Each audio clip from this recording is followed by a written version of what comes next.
What's happening, guys? It's Griz here, and welcome back for another episode of Kit Up. This is my weekly Battlefield series where you guys get to suggest weapon setups and loadouts for me to use and review. Thanks so much for answering my call last week for more suggestions, guys. You really came through on that front. Please keep them coming.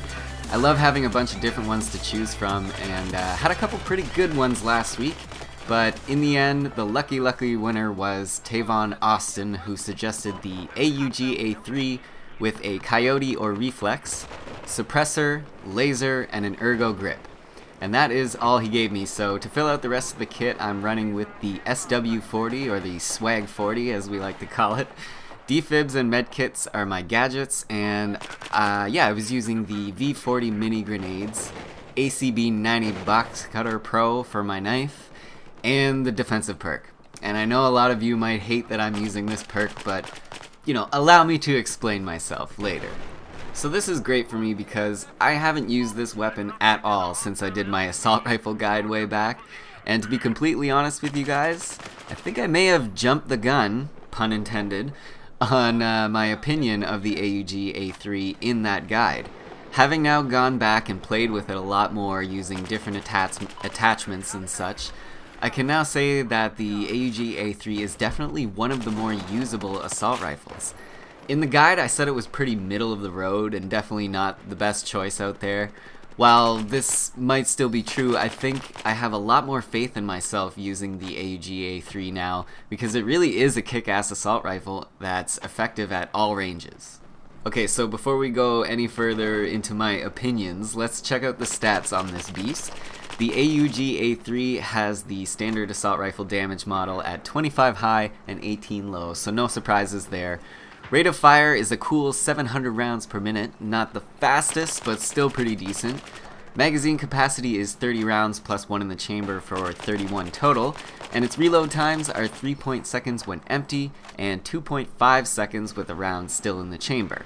And one more thing I want to draw attention to on this chart here is the recoil values. Notice that the numbers are pretty much the same on all sides. I mean, not the same, but close enough. So this makes the AUG A3 really controllable. There is a little bit of recoil in every direction, but because it is in every direction, it's really easy to control and stay on target during automatic fire. So I had someone ask me recently which assault rifle has the lowest recoil because he said he just hated recoil in general. Well, this guy would definitely be a good option for you, my friend, if you are watching this video. Alright, so initially, like I said, I thought the AUG A3 wasn't too great. I pegged it as a very middle-of-the-road weapon that was sort of like a jack of all trades but master of none. But now that I've had more time with it and I've tried out some different attachments and stuff, I want to sort of change my opinion a little bit of the AUG A3 to one that's a bit more encouraging, let's say.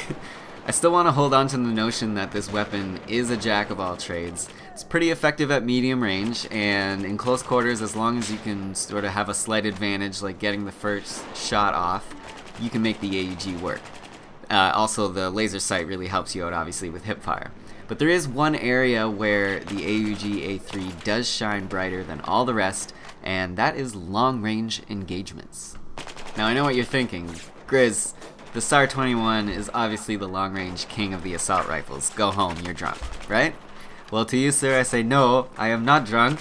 And while the SAR 21 has a slightly tighter recoil pattern and definitely does perform excellently at long range, I think you'll be surprised to know that the AUG A3 holds the advantage in both bullet velocity and max distance. How's that for a knowledge bomb?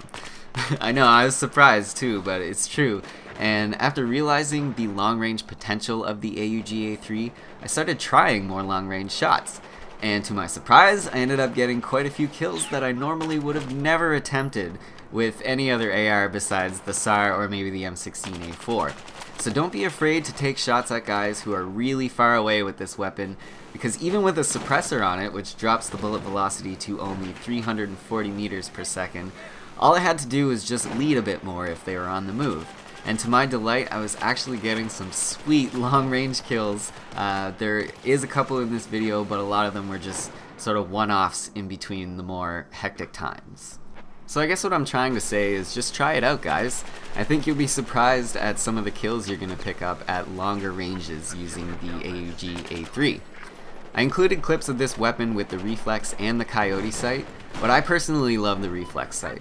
Obviously the choice is going to be up to you and you'll want to go with whichever one you like best, but for me, I just like the reflex sight the best, and I've said this numerous times, but the reason is, I find I lose the red dot in bright backgrounds when using these sights, and I just find it easier to guess where it is with the reflex sight due to the circular shape.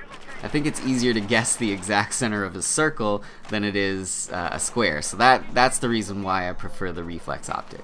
The suppressor worked out really well on this weapon, and I definitely recommend it for a barrel attachment, but it was basically all I used the whole time, so I'm not sure what the other barrel attachments are really like. For me though, it's usually a suppressor or no barrel attachment at all. I do like the muzzle brake on a few as well, but that's pretty much it. As for the grip, the ergo grip seemed to work really well also. It's definitely good for peeking corners and hip fire because of that added accuracy for shooting on the move. Other grips I think would work well would be the Stabby, especially if you're the full auto kind of guy. On the other hand, if you like to tap that trigger for better accuracy, I'd say try out the angled or folding grip.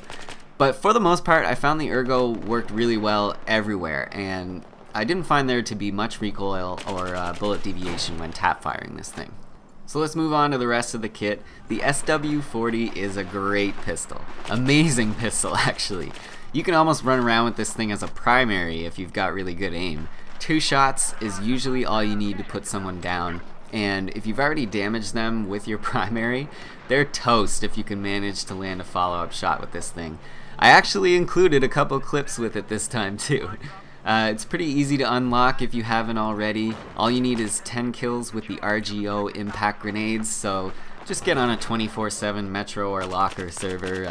Allows explosives, of course, and you should have it in 2 games max. Then you'll be swagging all over dudes. That sounds dirty, but I like it. And finally, the defensive perk. A lot of people think this is the worst thing about Battlefield 4, and I agree it can be frustrating, especially for snipers and shotgunners. I feel your pain though, guys, because I've played the bolt actions and the pump actions many times, and I've been extremely frustrated with people running this perk. But let's be honest with ourselves here. The old saying goes, if you can't beat them, join them, and I feel like the defensive perk is really your best option on the assault class. One could argue that the shadow perk is better for that quick unspot at level 1, and yeah, that's really useful and I love it too, but the defensive perk just gives you a higher survivability rate overall, I think, and that's what really matters in a Battlefield game, staying alive, which consequently helps out the rest of your squad, you know, get their perk upgrades and other things, like being a spawn point for your squad. It's a good thing, guys, it's a good thing and it's a really good perk. Anyway, that brings us to the end of the video. I hope you guys enjoyed it or found it helpful at all. If you did and you'd like to leave the video some love, you can do so by clicking that like button down below. And as always, if you're new around here, I'd love for you to join us by subscribing to the channel. And if you have a suggestion for next week's episode, make sure you leave it down in the comments section below, as well as an answer to this question. Would you guys like to see a separate series for ridiculous loadouts and troll challenges? Because I was thinking of starting that, but it definitely won't be a review series. It'll probably just be a live series with friends, just some crazy setups and challenge shenanigans with friends, hopefully. So let me know what you guys think of that idea along with your suggestion, and I'll start it if people want to see it. But yeah, that's enough ramblings from me. I'm out of here, guys. See you all very soon.